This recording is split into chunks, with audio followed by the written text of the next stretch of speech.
অনুপ্রবেশ ধারাবাহিকের আজকের পর্ব।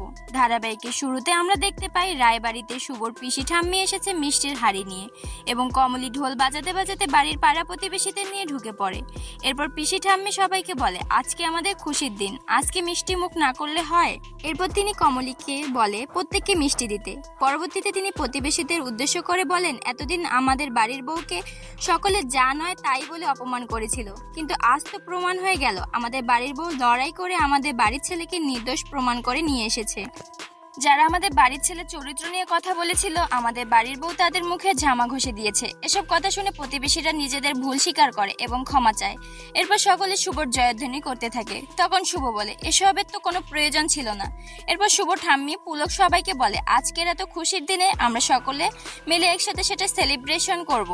সেনাপতি বলে আজকে আমাদের আয়নার জন্মদিন এবং আদি ফিরে আসা দুটো মিলে একসাথে সেলিব্রেশন হবে, আমাদের সকলকেই থাকতে হবে। অন্যদিকে জেল থেকে একটা কয়েদি পালিয়ে যায় এবং পুলিশ তার পিছনে ছুটতে থাকে। পরবর্তী সিনে পাড়া প্রতিবেশীরা এবং রায়বাড়ির সকলে মিলে ঘরবাড়ি সাজাতে থাকে আয়নার জন্মদিনের জন্য।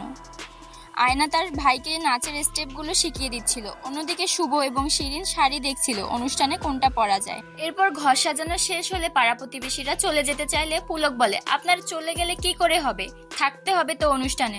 রূপক বলে তুমি বুঝতে পারছো না, অনুষ্ঠান বলে কথা, ভালো করে মানজা দিয়ে তো আসতে হবে। প্রতিবেশীরা চলে যাওয়ার পরে হঠাৎ একটা ফুলের বুকে চলে আসে, সেটা আয়না রিসিভ করে। এরপর বাড়ির সকলে মিলে সেই ফুলটা দেখতে থাকে। সেবন্তী সেই ফুলে একটা চিরকুট পায় যেখানে আদিকে নিয়ে লেখা ছিল এবং এই ফুলটা মোহনা পাঠিয়েছে।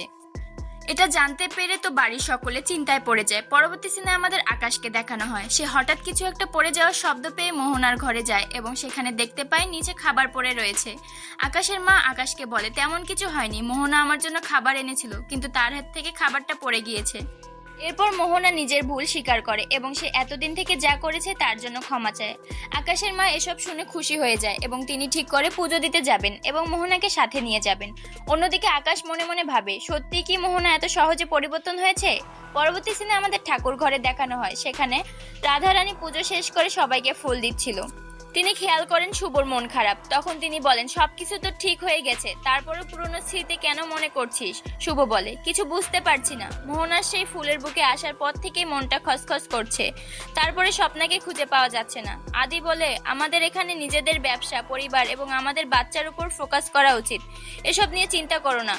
সিনে আমরা দেখতে পাই মোহনা এবং তার মা পুজো দিতে মন্দিরে গেছে।